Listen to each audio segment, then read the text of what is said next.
तो दोस्तों कल के दिन यानी कि फ्राइडे को हमने देखा लगभग 250 पॉइंट्स की गिरावट देखने को मिली। निफ्टी 50 में लगभग 1.25% इंडेक्स लेवल पे हमको गिरावट देखने को मिली।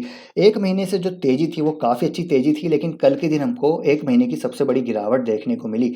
तो ये जो गिरावट थी हो सकता है मंडे के दिन भी हमको जारी रहती हुई देखने को मिले। इंडेक्स लेवल पे हमको सेल ऑफ आता हुआ देखने को मिल सकता है। उसके पीछे वजह है निफ्टी 50 की सबसे बड़ी कंपनी प्रेशर में रह सकती है मंडे के दिन। अब यहाँ पर प्रेशर में रहने की वजह से हो सकता है कि ब्रॉडर लेवल पे हमको थोड़ा सेल ऑफ आता हुआ देखने को मिले, प्रॉफिट बुकिंग हमको होती हुई देखने को मिल सकती है। अब इसके पीछे क्या वजह है वो आपके साथ मैं शेयर करने वाला हूँ, और हमको क्या करना चाहिए आगे अब वो हम यहाँ पर डिस्कस करेंगे। स्ट्रेटेजी आपके साथ में डिस्कस करने वाला हूँ। इंडेक्स लेवल पे क्या स्ट्रेटेजी होनी चाहिए, निफ्टी 50 को हम यहाँ पर टेक्निकली एनालाइज करने वाले हैं, और स्पेसिफिक कंपनी लेवल पे क्या हमारी स्ट्रेटेजी होनी चाहिए।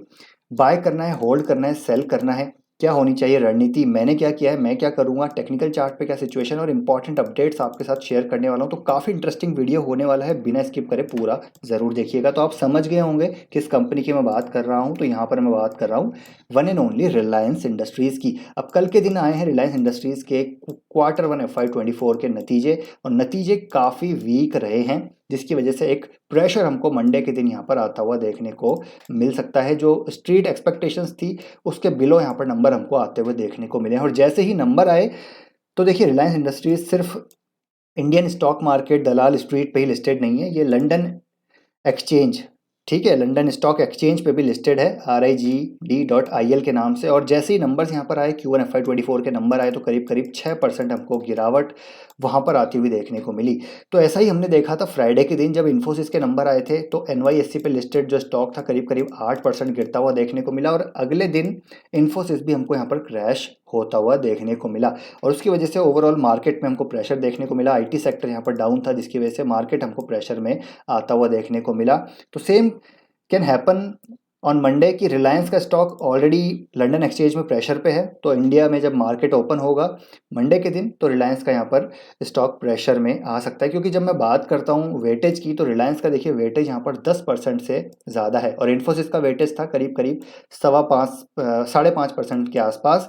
तो आप समझ सकते हैं कि रिलायंस का वेटेज यहाँ पर डबल है। तो कितना प्रेशर रिलायंस का स्टॉक यहाँ पर ब्रॉडर इंडेक्स पे हमको लाता हुआ देखने को मिल सकता है। तो यहाँ पर डेफिनेटली प्रेशर के चांसेस हैं। अब रिजल्ट की बात भी यहाँ पर करना ज़रूरी है, कि रिजल्ट को हमको समझना ज़रूरी है कि क्या यहाँ पर हमको करना है, उसका हमको यहाँ पर उसको पूरा समझना पड़ेगा, और आगे की रणनीति उस हिसाब से हम डिस्कस करेंगे। तो कंसोलिडेटेड नंबर्स हैं ये, कंसोलिडेटेड नंबर्स यानी कि इनके सारे बिजनेस यहाँ पर आते हैं। ऑयल टू केमिकल बिजनेस आता है यहाँ पर, ठीक है, इनका रिटेल बिजनेस आता है, इनका डिजिटल बिजनेस आता है, इनका मीडिया वाला जो बिजनेस है, O2 जो ऑयल एंड गैस वाला बिजनेस है वो भी आता है। अब देखिए, कंसोलिडेटेड बेसिस पे रेवेन्यू सिक्वेंशियल बेसिस पे भी डाउन है, ईयर ऑन ईयर बेसिस पे भी डाउन है। EBITDA ऑलमोस्ट 2% है, सिक्वेंशियल बेसिस पे 5.1% है, ईयर ऑन ईयर बेसिस पे। प्रॉफिट की बात करें तो प्रॉफिट 14% डाउन है सिक्वेंशियल बेसिस पे, एंड ऑलमोस्ट 6% डाउन है यहाँ पर ईयरली बेसिस पे। तो नंबर्स यहाँ पर काफ़ी वीक प्राइमा फेसी नज़र आ रहे हैं। अब इसके पीछे रीज़न क्या है, क्यों इतने वीक नंबर नज़र आ रहे हैं, तो उसके पीछे रीज़न है दोस्तों O2C बिजनेस। अब देखिए, हमको यहाँ पर समझना ज़रूरी है कि जो रिलायंस का लेगेसी बिजनेस है वो O2C बिजनेस है, यानी कि ऑयल टू केमिकल, जो करीब करीब यहाँ पर जिसका 58% के आसपास रेवेन्यू कंट्रीब्यूशन है। उसके बाद इनका रेवेन्यू कंट्रीब्यूशन रिटेल बिजनेस से आता है, जो करीब करीब 23% रेवेन्यू रिटेल बिजनेस से आता है। फिर उसके बाद डिजिटल बिजनेस है, जहाँ से करीब करीब 11% रेवेन्यू आता है। उसके बाद जो छोटे बिजनेस है वो ऑयल एंड गैस का है, मीडिया का है, ठीक है, ग्रीन एनर्जी का बिजनेस अभी स्टार्ट नहीं हुआ, तो वो भी यहाँ पर कॉन्ट्रीब्यूट करता हुआ नजर आएगा। तो जो मेजर बिजनेस है वही 3 बिजनेस है इनके, O2C, रिटेल एंड डिजिटल। अब O2C लेगेसी बिजनेस है, और बहुत ज़्यादा रेवेन्यू 58% का आता है O2C से। तो जो सबसे बड़ा इनको जो झटका लगा है वो O2C बिजनेस, जो इनका लेगेसी बिजनेस है उस पे लगा है। लेगेसी बिजनेस की बात की जाए तो रेवेन्यू डाउन है 18% YOY, ऑपरेटिंग प्रॉफिट डाउन है 23% YOY। उसके पीछे वजह है कि जो पिछला क्वार्टर था FY23 का फर्स्ट क्वार्टर जो था, उस टाइम हमने देखे कि क्रूड प्राइसेस बहुत ज़्यादा हाई थे। अब लेकिन यहाँ पर क्रूड प्राइसेस काफ़ी ज़्यादा क्रैक हुए हैं, ठीक है। उसकी वजह से यहाँ पर इनके रिफाइनिंग मार्जिन इम्पैक्ट होते हुए नजर आ रहे हैं। होता क्या है कि देखिए, जब क्रूड प्राइसेस बढ़ते हैं तो रिफाइनिंग मार्जिन यहाँ पर इनके बढ़ जाते हैं, लेकिन जब क्रूड प्राइसेस गिरते हैं तो रिफाइनिंग मार्जिन भी इम्पैक्ट होते हैं। क्योंकि जब जो इनके डाउन स्ट्रीम प्रोडक्ट्स हैं, जैसे मान लीजिए क्रूड ऑयल, ये जो है इनका क्रूड ऑयल से ये उसको रिफाइन करते हैं, तो जो डाउन स्ट्रीम प्रोडक्ट्स हैं जैसे कि पेट्रोल, डीजल और जो एविएशन फ्यूल होता है वो बनाते हैं, ये डाउन स्ट्रीम प्रोडक्ट्स है। तो इनके रियलाइजेशन भी यहाँ पर कम हो जाते हैं, रियलाइजेशन की वजह से इनके मार्जिन यहाँ पर गिरते हुए नजर आते हैं। तो हमने देखा कि जो क्रूड ऑयल था उसका प्राइसेस काफ़ी गिरते हुए नजर आए। साथ ही साथ जो पॉलीमर प्राइसेस हैं उसके प्राइसेस भी काफ़ी गिरते हुए नज़र आए। जो बेसिकली डिक्लाइन है पॉलीमर प्राइसेस में, उसकी वजह से भी इनके यहाँ पर मार्जिन्स इम्पैक्ट होते हुए नज़र आए हैं, क्योंकि पॉलीमर के प्राइसेस पिछले 6 महीने में काफ़ी हाई थे, और 6 महीने पहले काफ़ी हाई थे, और रिसेंटली हमने देखा कि पॉलीमर प्राइसेस भी काफ़ी गिरते हुए नज़र आए। तो जो पेट्रोकेमिकल्स मार्जिन हैं वो भी इनके गिरते हुए नज़र आ रहे हैं। तो ओवरऑल ये बिजनेस की वजह से इनके कंसोलिडेटेड नंबर्स यहाँ पर प्रेशर में देखने को मिल रहे हैं। अदरवाइज अगर हम इनके रिटेल बिजनेस की बात करें तो देखिए, रिटेल बिजनेस अगेन एक और यहाँ पर रे ऑफ होप है कि यहाँ पर जो फ्यूचर का बिजनेस है वहाँ पर स्टिल यहाँ पर जो इनकी ग्रोथ आ रही है, गजब की आ रही है। रेवेन्यू 20% ग्रोथ है year on year, operating profit में 34% की ऑलमोस्ट ग्रोथ है year on year. Store count यहाँ पर लगातार बढ़ाते जा रहे हैं, ये फुटफॉल लगातार इनका बढ़ रहा है, गजब की ग्रोथ है।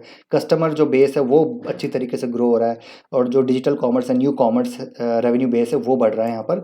एंड जो मेट्रो कैश एंड कैरी का जो एक्विजिशन हुआ था, that integration is under way. तो ये जब इंटीग्रेशन हो जाएगा तो यहाँ पर एक और बड़ा हमको पॉजिटिव आता हुआ देखने को मिलेगा रिटेल बिजनेस में। डिजिटल बिजनेस यानी कि जो जियो प्लेटफॉर्म का बिजनेस है, अगेन यहाँ पर रेवेन्यू ग्रोथ अच्छी है, ऑपरेटिंग प्रॉफिट ग्रोथ अच्छी है, एवरेज रेवेन्यू पर यूज़र की ग्रोथ यहाँ पर अगेन फिर से एक बार बढ़ती हुई देखने को मिली है। सब्सक्राइबर बेस इनका लगातार बढ़ता जा रहा है, तो यहाँ पर इनका मार्केट शेयर लगातार ये ग्रैब कर रहे हैं। डेटा ट्रैफिक यहाँ पर इनका लगातार जो है वो ग्रो कर रहा है। और जब मैं ब्रॉडबैंड सर्विसेज की बात करता हूँ तो I think 50 to 60% market share है इनके पास, तो यहाँ पर भी ये मार्केट लीडर है। तो ये जो ऐसे बिजनेस है दो, जो फ्यूचर के बिजनेस है, जो फ्यूचर के इनके वैल्यू अनलॉकिंग बिजनेस है, जहाँ पर रिटेल निवेशकों को बड़ा फायदा होता हुआ देखने को मिल सकता है। साथ ही साथ जब ग्रीन एनर्जी का बिजनेस है, जो रिन्यूएबल बिजनेस है, जब वो आएगा जहाँ पर इनका बड़ा एक अलोकेशन जाने वाला है, तो वो भी एक फ्यूचर का बिजनेस है। तो आप समझ सकते हैं कि कितनी ज़बरदस्त वैल्यू अनलॉकिंग यहाँ पर जो है हमको अपॉर्चुनिटीज़ मिलती हुई देखने को मिलने वाली है।